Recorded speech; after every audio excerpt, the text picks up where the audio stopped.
Welcome back to the day 3 of the 10th edition of Pune International Literary Festival 2022.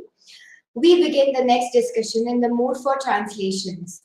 We introduce our authors, Surendranth, a graduate of National School of Drama, a writer, playwright, and a theatre director in Kannada. Surendranath is among the successful and prolific playwrights and directors of modern Indian theatre and a well-known name in the Kannada theatre for over 3 decades. He has adapted many classics of world theatre from Ibsen to Shakespeare. Devalina Mookerjee, a translator and publisher. She is also a researcher in health and education. Her interest in ghosts is based on 2 decades of social science research. She learned to play bass over the lockdown, mostly jazz, blues, and folk, and finds that the sound of the bass goes beautifully with the stories of ghosts. She lives in New Delhi with her partner and 5 dogs. Anita Nair is a critically acclaimed and best-selling author of 9 novels and a short story collection. She has also published 6 books for children, 3 original audiobooks, a collection of poems, and a collection of essays. Anita has also written 2 plays and a screenplay for a movie adaptation of her novel Lessons in Forgetting, which won the National Award in 2013. Her books have been published in over 31 languages around the world. Anita and I will be leading this conversation, and I now request her to begin this interesting session. Thank you. Thank you. Good evening, Surendranath, and good evening, Devalina. Good evening. It gives me great pleasure to be here to talk to you about your books. I'm going to hold it up. I hope it's the right way. This is Devalina's book, and this is Surendranath's book.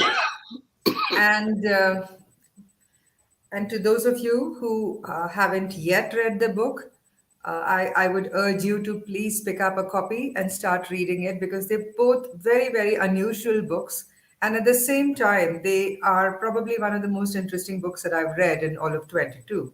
So I'd like to start off this evening by asking Surendranath to talk a little bit about Slices of the Moon Swept by the Wind, as an introduction to the audience about the book, so that they know what we are talking about here. This is it's a small little book. I think you can read it in about an hour's time, not more than that. And then it's about a boy who narrates what he sees. Unfortunately, he's in the room and he can only see through a window, and he has some problems, which I don't. It's a spoiler. So why he's in the room, somebody will have to read it. And it's all in vignettes. It's not a chronological story as such, because the boy remembers whatever he remembers. He starts writing it, and he can really write. So the whole thing is about his experience watching the world through a small little window. And then he talks about his family, the tragedies that have happened in his family, or tragedy that he's going to encounter in times to come. And it's all about him, and the whole world that I've written is through the boy. And we'll talk about the boy later. That's the book about. It's just vignettes. That's all. Yeah, and coming to you, Devalina, I mean, I know, of course, the author's name. I mean, who doesn't? But I didn't know about this side of his writing, which was basically the ghost stories. And so it was like amazing to actually pick up a book and start reading. And despite the passage of time, there's something about the writing itself that seems so immediate. It seems like it's just happening now. So you get sucked into the story, and back of your mind, you're wondering how much of it is true. And then some part of it, you're wondering, perhaps it could be true. What says it can't be true? So tell me a bit about how you came to choose this book to translate. Well, it seems strange, but my sort of entrance into ghost stories is through social science. because I've been a researcher on the field doing qualitative social science. My PhD is in communication for many years now, and I came to the conclusion that even though we have in social science many structures, many sort of ways to understand structure and how structure exists, even though culture is so very important in any understanding of any human world, we actually do not have that many tools that excavate culture in context. So starting from there and sort of moving around, and I realized that, in our country, ghosts are they're such an integral part of cultural forms, and it's no use saying that, oh, we don't want to, like, say, be superstitious, or we don't want to, whatever. That's fine. That's our problem. But in the places people actually live across this country, ghosts are extremely important and extremely bound to the land. And that's kind of where my interest in ghosts came from. And in I guess translation is kind of natural because I'm part of the team of the Jadavpur University Press, so we've been dealing in translations for a while now. And we know, because we talk within the press, that most well-known Bengali writers have experimented in two forms: the detective story and the ghost story.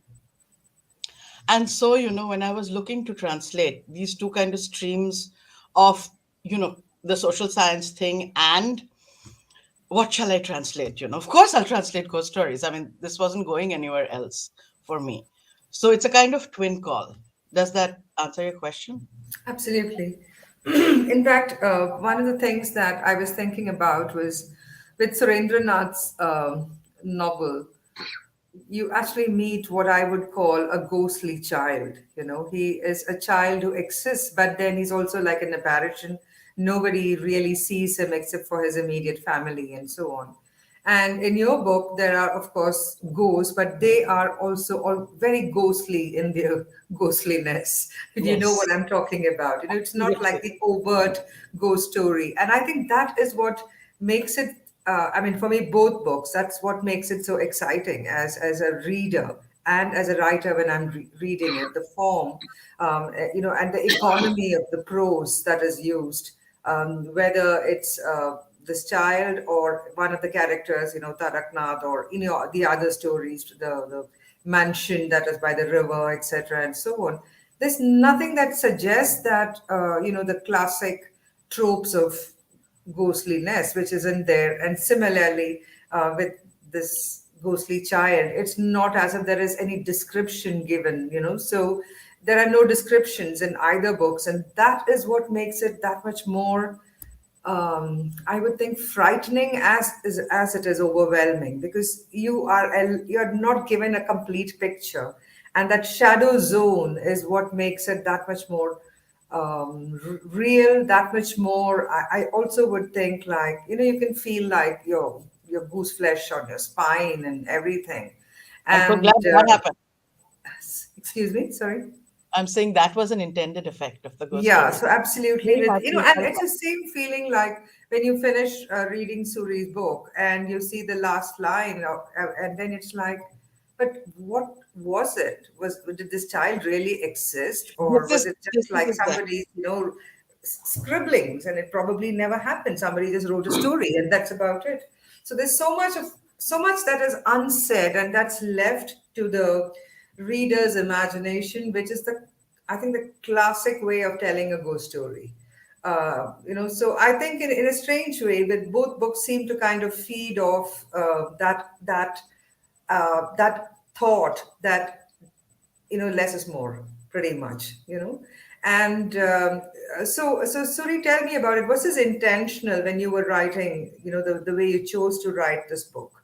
Did you choose to write it so sparingly because you knew that to kind of probably talk too much, and kind of get into long descriptions of this child and what he looked like, etc., and so on, would make it seem somehow frivolous and probably, kind of like a misery memoir kind of a tone to the writing.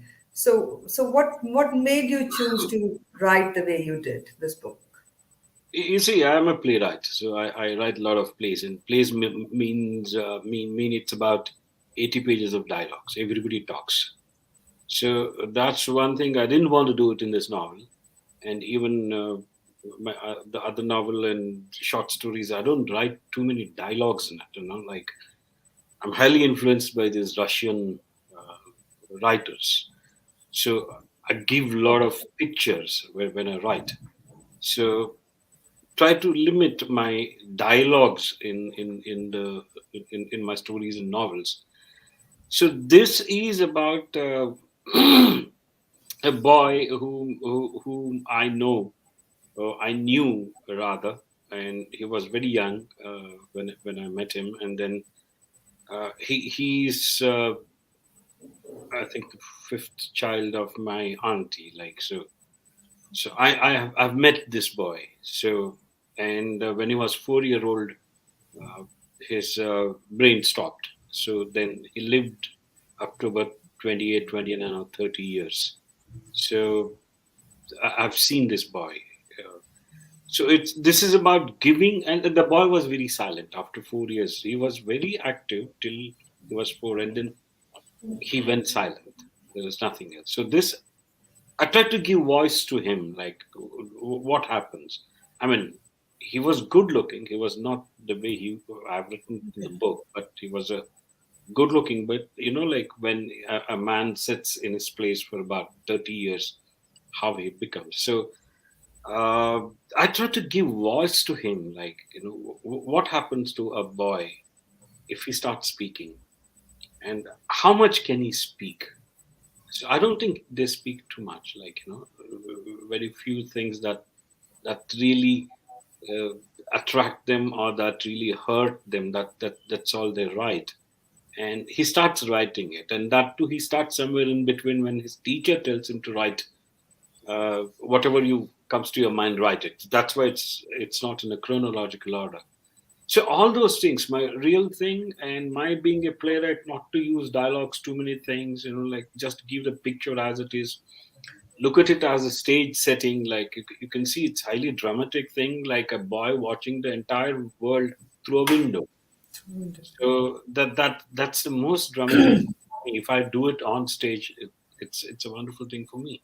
So not to use dialogues, not to use too many of the things, and and it's first person, everything is he's writing, so he's confined, he cannot write that is not happened before him, so he can only report it, like I heard so, or somebody told me, those are the reports that he can write. So it's already limited. Physically he's in a room, and technically he cannot write anything that he has not seen. He can only write that something that he has heard. So, look, everything is coming to a small little space, both mentally and physically. And there is nothing much I can write about it. And within that, you have to explore the boy who talks too much. I mean, who talks there, who writes there. And even in the book, he doesn't talk, he's only writing Mm. it. Rarely does he speak. And his speeches are there, whatever he writes. That's the thing. So, it's a small little world for him, and with small little dialogues for him. Devalina, how did you come to choose these stories? What is it that made you want to, I'm sure he's probably written more, or there are other writers who've written ghost stories. Tons, So tons. Bengali tons writers. of them. So what made you, excuse me, what made you choose this particular set of stories? I mean, Well, again, the reason why I ask is because uh, there must be something that drew you intrinsically to this collection, or this collection of stories it's that you yeah. wanted to put together. Well, it's an intangible, right? I mean, I spent years and years and years reading Bengali ghost stories, and just so many, and incredible stories. Um, and a friend actually gifted me a volume from the Kolkata Book Fair that had Bibhutibhushan Stories of Fear, and this was a whole different world because Bibhutibhushan is not known for his stories of fear, right? In fact, that is an area that not very many people know that he wrote stories of this kind. And I read the stories and I was just like, wow, I was there like sitting with the book, and I had goose flesh. I was like, okay, well, then this is a challenge, because then the translation is an affective act, right? It's no longer a cognitive act. It's, can I translate and preserve this feeling?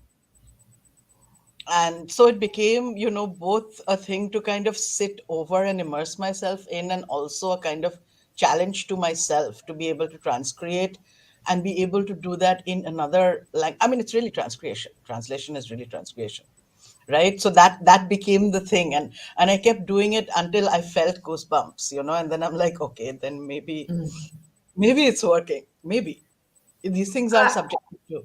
I also noticed, that one of the things that's very interesting for me about both books is that it's in the first person. Most of the stories in the collection are in the first person. So there is this element of hearsay that you can actually, that the narrator can actually kind of use. And we don't really have to know whether it actually happened, because he's listening to a narration himself. And then there is that little blank space, which basically where the reader can step in and say that, but maybe it was, maybe it wasn't. And again, it's the same thing with this child's voice in Slices of the Moon, where you see that he has a point of view, but it may not be the right point of view, because he's limited by what he can fathom and understand and what he can see and his worldview pretty much. So that the first person, I think, has worked so effectively in both stories and the way the story is told. And usually, sometimes, as a reader, I'm not talking as a writer, but as a reader, when I read first person accounts, there's always a kind of like a sense of a germ of disquiet within me. Yeah. Which makes me Yeah. wonder that, how much of this is autobiographical and how much of it is, um, just using the first person narrative as a device to couch that you're writing about, something that's very familiar to you. But here, though Suri did say that he knows this boy and he knows him as a person, but the character, of course, is vastly different from the person he knew. And he's just used that character, I mean, that person to enter into the skin of a character. And it's the same thing here. Again, the first person allows you to see so many things that, I think kind of sit very comfortably on this platform of plausibility more than anything else. Oh, absolutely. Yeah. So you think Absolutely. that, oh, perhaps and perhaps not. You don't know about it. And So, then you have to resolve in your head that the resolution, in fact, is not a resolution. And that is a kind of act of, what shall we say, reading collaboration, right? So it's a text and a meta text. It's fascinating. I find it fascinating. yeah. So one of the things I did also want to talk about is obviously with Suri's case, it's a translation, but at the same time, it's not as if it's being translated into a language he's not familiar with. Right. So, for instance, like, I mean, I presume you don't know Chinese. So, if this was translated into Chinese, you wouldn't know what is actually happening there. So, when I read, Slices of the Moon, it struck me so much that the translation was also a very effective one, for the reason that when you, I mean, I don't, my Kannada is not very good in terms of speaking it, but I understand it very well. I understand the cadence of the language. So the translation, without being, stiff and ungainly, the translation manages to capture the cadence of Kannada or the dialect that is spoken. There is a certain earthiness to it. There is a certain beauty that is coming from the lack of sophistication in the way the words are used. So, as the writer and as someone who has read the translation, um, I mean, you can choose to answer it any which way you want. Is there anything that you would want changed in the way that the book was translated? Oh, that's very interesting. Yes. Because it's only because it's like I mean, again, to the kind of elaborate. So my books are translated into Malayalam, which is a language I understand very well. Again, my education in Malayalam is very limited, but I get the cadence again. So what I would do is that I would read the translation and I would read it aloud so that I could get that whether I'm getting the rhythm of the language, even though it's in English or it's in Malayalam. I've written in English, or in Hindi, for instance, which is a language again that I know, but I don't know any of the European languages, so I have no idea what is happening. And I have to base it on the questions that the translators ask me, what they have understood of the book. But here, so with Malayalam, I always feel that, like, I get very protective about my stories. So is there anything at all that you would have liked to have seen it translated differently in another fashion? What I mean is that I'm not talking. Pratibha has done a fantastic job. There's absolutely no denying it. But just as a matter of curiosity. See, the thing is, like, the biggest advantages I had was Pratibha. I mean, Pratibha is, she's a poet, she's a story writer, she's a journalist and everything. And I know Pratibha for quite a long time. Like, doggies, I know her. And then she has read most of my stories also. And my stories and my novel is based in Damanagere, which is about a couple of 100 kilometers away from Bangalore, which is bang center of Karnataka. So it has its own dialect. In my stories, you see the dialogue in that dialect. Everything, even the narration, is in that dialect. So when we started, when Pratibha started working on this, the only thing that we wanted to keep was the references to the relations. Like, we didn't want any names to be given to the characters.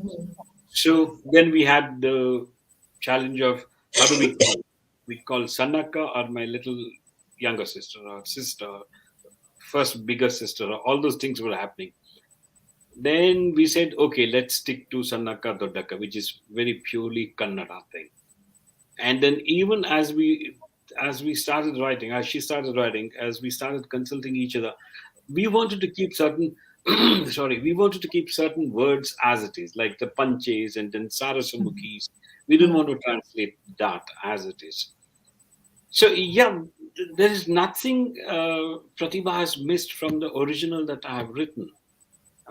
Maybe the dialect part, which is typical Davanagere, might not be there, but the essence of my life and then essence of what the life in Davanagere, I mean, she's brought it out so beautifully. The biggest advantage for me is the pictures that she translated into English. It's, for example, when the boy goes back to goes to the backyard, and then rain has just stopped, and then he sees bits of moon in everything. So those are the pictures I wanted to give, and then she has amazingly done it. Not much thing. So I didn't want to change anything, excepting one or two suggestions that I gave. I haven't changed anything from what she has done. I mean, she's done a wonderful job for me, and I was so happy that I thought I was reading my own novel. When I read it in English, I thought I have written it. It's not that Pratibha has written it, but that close it was, and I was so happy. I told her it's beautifully translated. No, it's an outstanding piece of translation. It is. I don't call it translation. I think it's a new writing in English. I don't know, like. If I didn't know this was a translation, I would not automatically assume that it is a translation. No, I mean, I think the beauty of it is that it's not stilted at all. At all. Any point, it just flows effortlessly. And like Devalina said, I would have thought it was written in English because there was a certain fluidity to the writing itself, the translation. So I mean, I guess hats off to the two of you for making this happen. The thing is, like, any translator would indulge to a certain extent, maybe 10%, 20% in changing something, or putting his own. That's how the translations work. But she has not done anything. She has not added a word here, except a couple of discussions like what do we term, like exactly what I told you about relations or some of the Kannada words. Rest, No, she's not done any. She's not added anything. It's exactly what I've done. That's It, it Yeah, looks like an and Devalina, now, so here Suri was there to kind of, watch over his the translation of his book, and it's wonderful that he had Pratibha Kumar to do this for him. Now, your author, let me just say his name correctly. I don't want to, yeah, Bibhutibhushan. yeah, Bibhutibhushan Bandyopadhyay, right? Bibhutibhushan. Yeah. So he isn't around. Not for a So long time.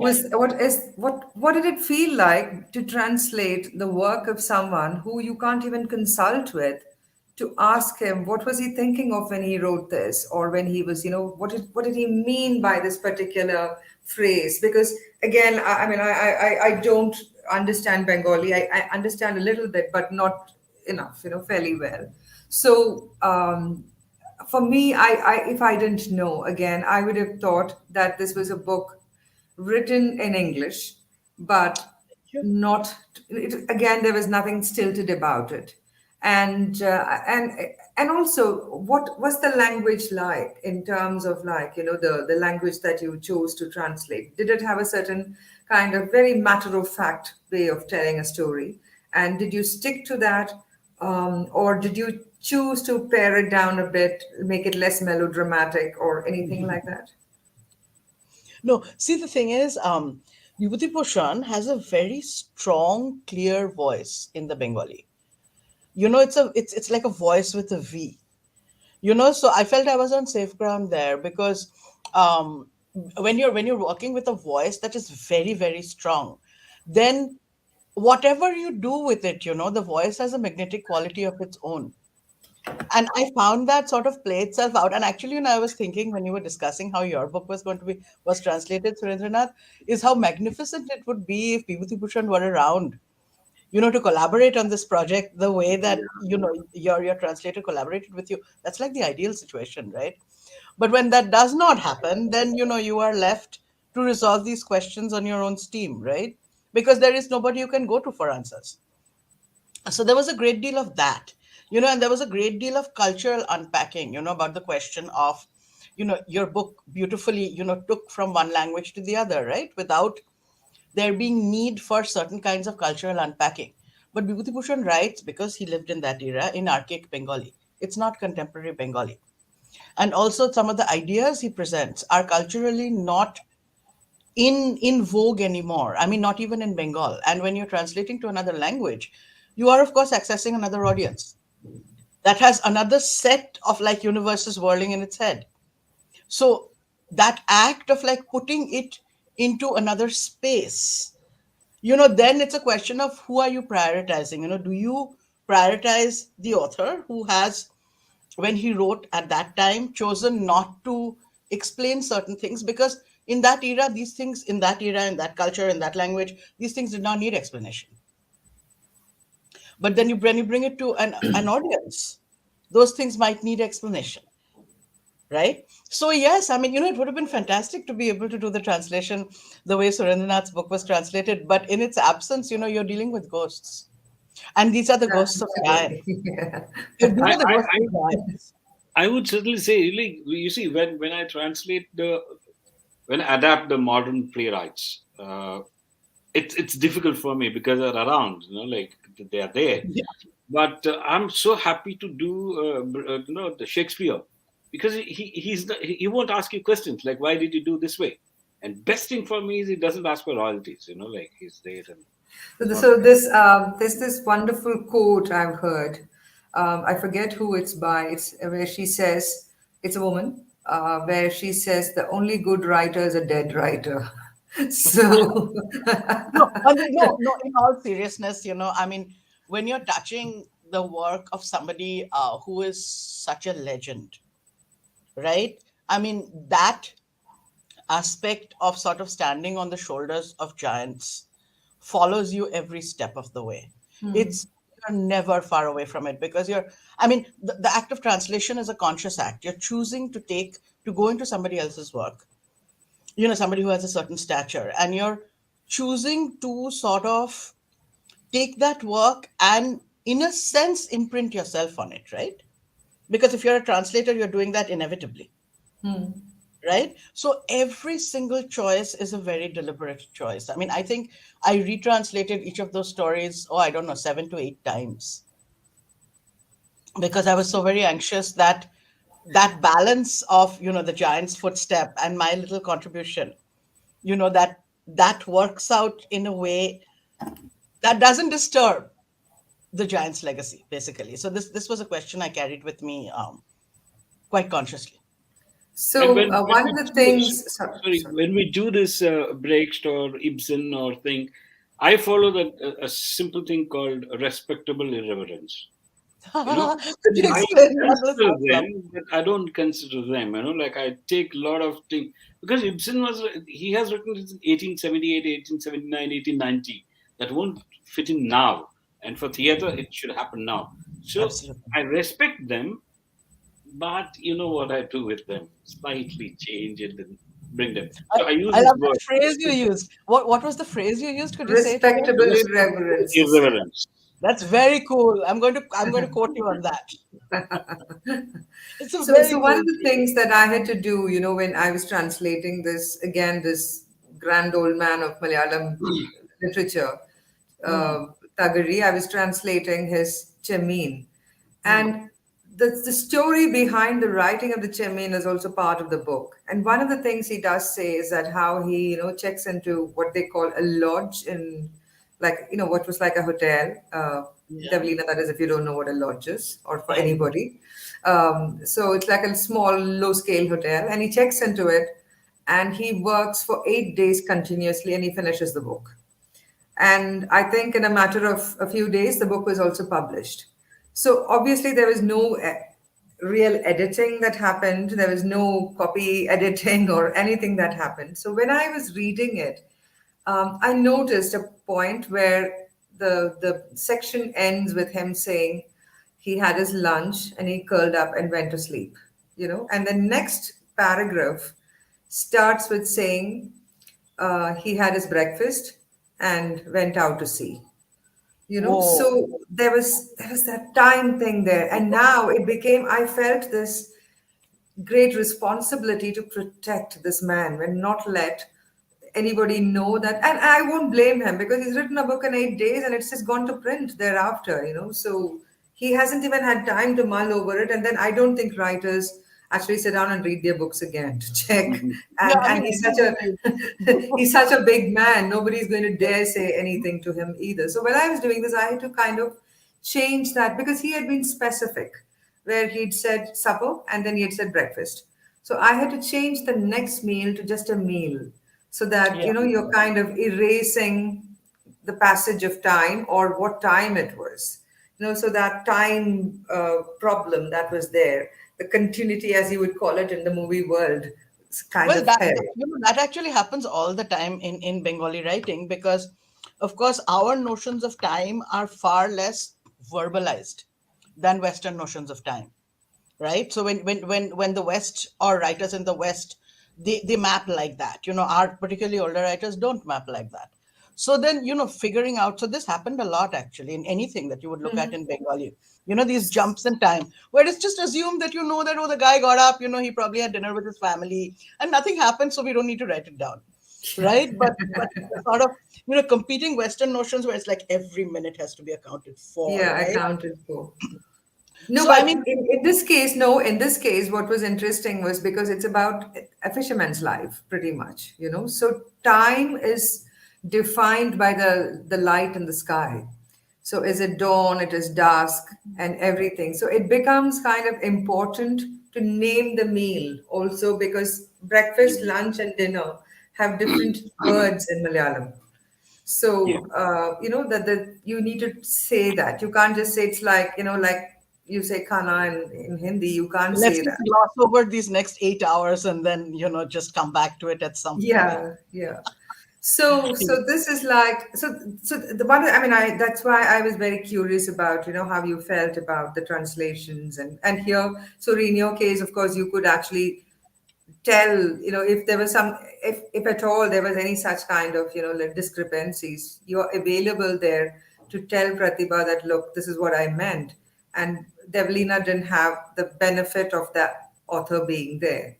But nevertheless, I don't think it really made, any big difference either way. I think, both books work magnificently. And that brings me to this one question that I've been wanting to ask you, which is the question of ownership. So on the one hand, Suri has written his book in Kannada, and then it's been translated into English. And now all the book events that he's probably doing outside the Kannada language cultural activities is about a translated text. Now I go through the same process when I have to talk about my books in other languages. Though I've had nothing to do with the translation, whether it's in, let's say, in Marathi, or whether it's in Malayalam, or whether it's in Italian or Spanish, I'm still talking about a piece of work that has been actually created by another person. So what is the sense of, and in your case, Devalina, you've taken somebody, you've taken a writer's body, a small body of his work and Small translated that, right? So you're translating somebody else's work. So again, what is the question of ownership here? In the sense that, does it ever occur? Ever you have this little thought in your head that says this, maybe I should be doing this, talking about this book that came originally in Kannada, or you probably thinking that I should be talking about a book that I've actually written rather than translated. So ownership. This is not meant to be an awkward question. This is No, just not at trying all. to Yeah, to kind of bring to the fore a question that people never ask about translations. okay. Like, what does it feel? Because sometimes I see that at in book events where the author and the translator is present, to some extent the translator is the voice, and the author is not the voice because he or she can't speak English. I'm talking about in the Indian context. But in your case, Suri, it's not even that. You are, very easily, at least bilingual. I'm just saying Kannada and English for now. So, what does it feel like when you have to, talk about that? Do you feel a sense of alienation from your own work, or do you feel even more intrinsically woven into your work? I'll tell you what, like I've published some of the plays in Kannada, the translations, adaptations. I believe that the moment it's printed, and I lose my right on it. Anybody can do the play the way they want it. Like the way I have taken freedom with Ibsen or Shakespeare or somebody else. They have the same right to do whatever they want to do with my play. So my ownership ends once the thing is printed. Okay. So the same thing here. My Kannada is what I wanted. I wanted to really write in because it's my Davangere, it's my people, it's everything that's there belong to me. Now, when it's printed in English, uh, most of them don't understand what Davangere is. Where is it from? So I'm Yeah, not bothered then. In that way, I'm not really worried about it as long as the essence of the novel is out there. This is her work. It's not my work. The English one, it's her work. She has used my language. I mean, my novel. But if it's Kannada, it's mine because it's totally different. It talks about my Davangere, where I lived. That the sense of the space of Davangere cannot be translated into this. Yes. Okay. And also, like, if people don't know anything about Davangere, it doesn't matter for them. But people who know Davangere, they know the chronological thing in the space. It starts from here, from A to B. They immediately get the picture of Davangere. But it doesn't matter if you don't know Davangere. But that Davangere is mine. That Davangere is my language. Those are the people. Dr. Shetty, who comes in the thing, Sitaram Shetty, who is there right in front of me, they are my people. I know. So that ends my thing. So once my Kannada is printed, it ends there, and then it's her work. She has done it. She has taken all the pains that I have taken to write the original, And it's the same thing she has done it here. It's So such a wonderful response. I wish more writers said this. Oh, this I just Truly, I can't truly, tell you how because many I it's love like it. I it's just like why should I the way I see it why as should I writers is translate? Why should I do anything to do with Ibsen? I could do the way, or when I did Merchant of Venice, I chopped Shakespeare to just two characters. Now, Merchant of Venice was making joke of a Jew in 1600. hmm, I cannot do that now. no, no, World no. has changed a lot.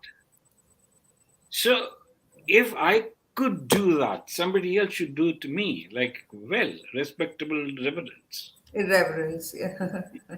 I love Sorry. the philosophy. I love it. And So great. Devlina, what about because I think this is going to be our last question. Oh, Uh, really? Are we done already? Wow, that didn't seem yeah, like. well, yeah, we. Oh, God. So Yeah. you need to tell me what is your sense of ownership on this book. Okay. It's, I think it's a response that's specific to ghost stories because ghost stories comprised so much of our childhoods. Like we were hearing ghost stories about ghosts and all that. So it really, almost felt like there were two of us, and, Bibhutibhushan had written these amazing stories. And in a sense, he was kind of sort of holding my hand and taking me to a position where I was helping put these stories out so more people would know them. So I saw my role as a kind of, what shall we say, constituted megaphone. You know, my job was to see that the tone that I did not mess with the tone. I think that was very important because, when you're taking an author and somebody especially with such a strong voice, and they're not there to tell you, hey, you're doing that wrong, just whatever you're doing that's wrong, right? They're not there to do that. So then that responsibility, that I'm the tone, I try to really center myself on the equivalent tone in English that he was holding in Bengali. And I saw that a lot of things settled down around it, and I really felt like he was an ally. Talking about Mhm. ghosts, right? I really felt like he was an ally. I really felt like if I really went that badly off track, I would get like a whack on my head from somewhere. Yeah, you, what are you trying to do? Somewhere around These, here. yeah. Yeah. How do we know, right? I lived with the stories for so long. Yeah. Who So knows? looks It might like come we back. have time. Okay, looks like we have time for one more question that I'd like to ask the two of you, which is having written the two of you have written two magnificent books. I mean, I'm just going to say use the word right here because that's what you've done. And what next now, Surendranath? Oh no, I've been busy with my Ibsen project. I have to finish the versions of Enemy of the People all around Karnataka. I'll have to finish that. There are about 8 versions I'll have to do of public Enemy of the People. So I've finished 5 now. I'll have to distill 3 in this coming year. And right now, I'm not thinking of writing in a novel. Maybe a couple of short stories. But it's my time is all taken up by theater. Also, we are planning one big show, big rehearsal from February. So I don't think I have that energy to write, sit down and write because it's there. I have to travel and do the production. Wow. Maybe end of this 2023, I might attempt to do something. Inshallah. I shall look forward to that very much. And Devlina, what about you? Well, I'm currently swamped with the social science, because it was like the pandemic lockdown was a little bit of a space to do other things than like, work that I'm directly paid to do, right? Like living. So I'm right now I'm working on women's safety in public places, right? So I'm dealing with data, and it seems like this is how it's going to go on. At some point, I would love to do an archival project on ghost stories, and I've been wanting to do that for a very long time. But that requires some funds. I mean, even if I'm using local trains to travel around or whatever, it requires some funds. And I'm just not in a position to apply for any of that or commit my time, because it'll need time also. And company, because I've done it. It's kind of scary, going out into villages, asking people for ghost stories, and then staying alone in an unknown village through the night. It, it's yeah, Come. It's a classic ghost story. it's a I You know. classic go ghost looking story, for a right? ghost. And like how ironic, right? I go there looking for Yeah. ghost stories, and then whatever, right? So Every ghost story has a tamarind tree and a nail to hit it in the night, and then Yeah. I don't know. and then you don't know what's going to That's how we happen. live with them. Yeah, We live with them. we've lived with them. So Yeah. yeah, so there's all these kind of real world factors, which but I really would like to translate more Bengali ghost stories. And the archival thing is something that's very dear to my heart. So I would like to do that at some point.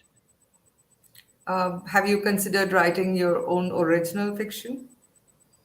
Yes, I've considered it. I just don't think I'm a particularly good writer. I think I'm a much better translator. Translator. Okay. Yeah, and I think it's wise to be clear about these things with oneself, right? Absolutely. Yeah, I Absolutely. like the hooks to hang it onto. I like Mm. those hooks to already be there. And then I can really focus on the micro issues and try to sort them out so it works at both ends, right? So yeah, I think, Yeah. No, no. I mean, I think I think it's a very sensible thing to do when you know what you can and what you can't do. It's best to stay within that area of absolutely. expertise and then, let it flourish rather than anything else. And we have But some it's great actually, stories. it's what is wonderful also is that neither of you are actually like what I would call full-time writers, but as in like, Surendranath has his theater career and Devalina has her career in the social sciences. And so uh, this is almost like something that is a little bit of a detour in some form. But what a brilliant detour to take what the two of you have accomplished with your books is, I think, outstanding. And I'd like to congratulate the two of you again for Yeah. having written these magnificent books. And I'd like to wish you all the very best with the books and books to come and any of your other projects as well. So I'm just going to check if we have any questions from the audience. I No. don't think there is any at this point. You're beyond So, questions. so we can go on for a few more minutes. That sounds Uh, good. yeah. So tell me, Surendranath, do you believe in ghosts? No, neither ghosts nor gods. But half of my. Are we out? Here, Hello. yeah, I'm still here. Yeah. I'm And here. so is Anita, I think. Yeah. Yeah. Yeah. So, but half of my thing is about talking about gods. In this book also, Slices of Moon. The whole family is either fighting with the god, arguing with the god, or compromised with the god. I don't believe in gods, but for my character, it's an emotional necessity to believe in God. I cannot deprive them of the chance. Their emotional necessities, of course. Yeah, it's like what you have No, said absolutely. in the beginning. Like if we don't, uh, you know, people are going to discover ghosts at one point of time. You have written that in your prologue, like, so it's exactly that. So God for my character is necessity, but not for me. I don't believe in ghost. I get scared if it's too dark. Yeah, But I don't think you should say things like that, because You're tempting the ghost. ooh, it's all about the irony of living with the sense of God around you is what always interests me. How people are there. Yeah. No, so it's like, when so I come from a part of Kerala where there it's like every kind they talk about black magic and ghosts and everything, every second breath, you can't do this after 6 p.m., you can't do this when the lights are Mhm. off, blah blah blah, and so on. So when I would visit my dad's village, my ancestral village, and they had no electricity there until I think at 79 or so. So I was still a young girl when I was going there, and then there would be no electricity. And at the night, they'd have these little chimney lamps that would come on, which were these tiny little lamps with glass things and so on.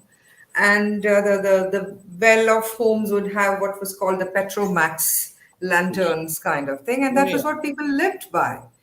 And but so there, one of the things I remember was that after dusk, and supper was very early, and then we would all sit down, and then an uncle or somebody would bring forth a story, which was always in the first person narrative, which is what I found so interesting. So basically, something that he had heard, Of or he course. had Of course. or he had heard somebody had said, had witnessed. It's always hearsay, but Yes. nevertheless, the atmosphere and all of it would be so convincing that even if he were to say that he went for a walk with a ghost and came back, we You would would have believe. believed him, You would have Yeah. said, because it yeah, was right. the entire thing of the atmosphere. And I think one of the things that strikes me very much about the contrast in the books is that with minimal detailing, Surendranath's book captures an atmosphere. Whereas in your book, in your translation, there is detailing, and yet at the same time, it's not detailing that's graphic, so that it robs you of the imagination to be able to visualize it.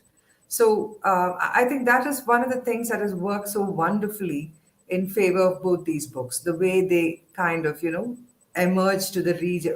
As a reader, when you're reading it, I mean, nobody knows what has gone into it. As a reader, when you're reading it, you're going in cold, and you start reading it, and then you are experiencing what the author has hoped that you would experience. And I think that is probably the like I'd written to you and said, and that is the wonderful luminescence of both books here.